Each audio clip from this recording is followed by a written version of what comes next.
इस समय सजाद शाहीन सर मेरे साथ हैं। सर, जिस तरह से बेसिक नेसेसिटीज़ की बात करें तो हॉस्पिटल जो है इन दिनों मेडिकल की अगर बात करें तो बेसिक नेसेसिटी माना जाता है, और डोडा की बात करें तो इंफ्रास्ट्रक्चर को लेकर जो है आपने भी आज सवालिया निशान खड़े किए।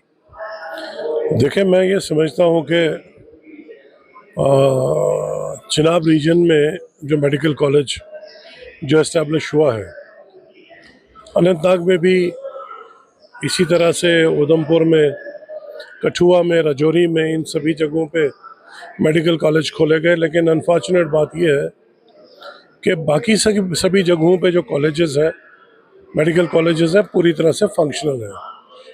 लेकिन अनफॉर्चुनेटली हमारा जो रीजन है, चिनाब रीजन, जिसमें अर्स्टवाइल डिस्ट्रिक्ट डोडा, जिसे बाद में 3 ज़िलों में, ज़िला रामबन, ज़िला डोडा और ज़िला किश्तवाड़ में उसको बांट दिया गया, इसमें भी एक डोडा के मुकाम पे एक मेडिकल कॉलेज सैंक्शन किया गया था। लेकिन अभी तक वो मेडिकल कॉलेज फुली फंक्शनल नहीं हो पाया। इंफ्रास्ट्रक्चर में कमी है, आपके टीचिंग जो बिल्डिंग है इनकम्प्लीट है, आपका जो रेजिडेंशियल क्वार्टर्स है इनकम्प्लीट है, और ऑन टॉप ऑफ इट जो हमारा स्टाफ है, जो डॉक्टर्स और पैरामेडिक स्टाफ है, उसमें खुद हुकूमत जो है जवाब दे रही है कि उसमें तकरीबन 60% डेफिशिएंसी है जी। और स्टाफ डेफिसिट जो है डॉक्टर्स का और पैरामेडिक्स का तकरीबन 60% है। जी।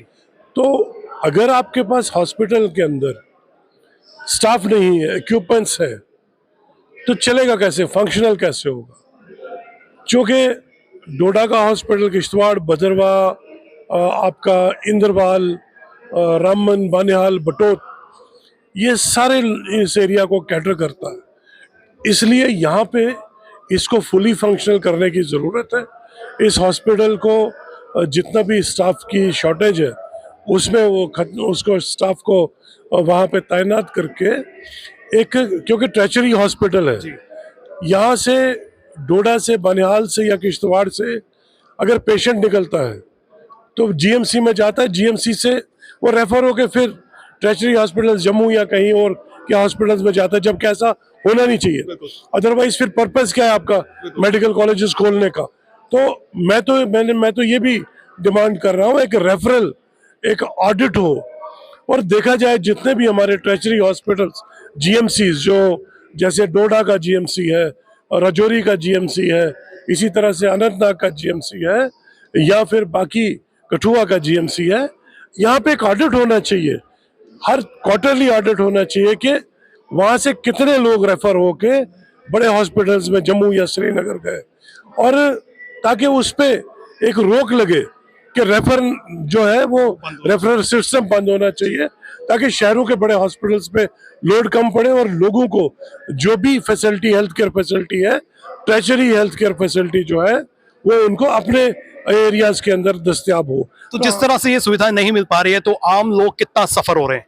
बहुत सफ़र हो रहे हैं। जिस कॉन्स्टिट्यूंसी से मैं आता हूँ, मेरी बनिहाल कॉन्स्टिट्यूंसी के मैं बताऊँ कि बहुत देहाती कॉन्स्टिट्यूंसी है, बैकवर्ड है सोशली, इकोनॉमिकली। हमारे पेशेंट बनिहाल और गूल के हमारे पेशेंट जो है उनको वो जो सब डिस्ट्रिक्ट या डिस्ट्रिक्ट हॉस्पिटल में जब जाते हैं तो उन्हें बड़े हॉस्पिटल्स में रेफर किया जाता है। तो हमारी ये कोशिश है, मैंने बार बार असेंबली में हुकूमत का ध्यान इस तरफ मरकूज कराने की कोशिश की कि रूरल जो हेल्थ केयर सिस्टम है उसको हमको स्ट्रेंथन करना है, उसको एक्यूप करना है, और वो फैसिलिटीज़ रूरल एरियाज में प्रोवाइड करनी है, जिससे लोगों को सहायता हो जाए और लोगों को दर दर की ठोकरें न खानी पड़े इलाज। ऑनरेबल मिनिस्टर ने जो है इसका रिप्लाई भी दिया, क्या आप उनके रिप्लाई से पूरी तरह से संतुष्ट हैं या कोई सुझाव जो है वो भी देना चाहते हैं? देखिए, सुझाव तो यही है कि एक तो पीजी की क्लासेस, एमडी की क्लासेस के बारे में भी मैंने पूछा, तो वो अभी इन्होंने हमें एश्योरेंस दी कि 2027 और 2028 में शुरू करेंगे। मैं ये समझता हूँ कि ये नाइंसाफ़ी है हमारे बच्चों के लिए, मेडिकल स्टूडेंट्स के लिए। यहाँ पे इमीडिएटली शुरू हो जाना चाहिए और इंफ्रास्ट्रक्चर को बिल्ड करके, बाकी जो हमारे पास एमआरआई मशीन नहीं है डोडा के जीएमसी के अंदर, हमारे बानिहाल गूल के अंदर बहुत हालत ख़राब है हॉस्पिटल्स की, रामबन के अंदर ज़िला अस्पताल की हालत ख़राब है, हमारे पेरिफेरीज में, मऊ मंगत में, हमारे खड़ी इलाके के अंदर, रामसू इलाके के अंदर और नील इलाके के अंदर, पोगल इलाके के अंदर बहुत मुश्किलात है हेल्थ केयर को लेके और बाकी फैसिलिटीज़ को लेके। हमारी ये कोशिश रहेगी कि हम हुकूमत को जोर दे के एक प्रेशर बिल्डअप करें कि हमारे एरियाज़ को, रूरल एरियाज़ को, हमारे हॉस्पिटल्स को ना तो सिर्फ एक्यूब किया जाए उन लेटेस्ट फैसिलिटीज़ से, बल्कि उनको अपग्रेड करके लोगों को रूरल घरों के अंदर, उनके अपने इलाकों के अंदर हेल्थ केयर फैसिलिटी दी जाए ताकि गरीब लोग अपना इलाज करा सकें। बहुत बहुत शुक्रिया सर।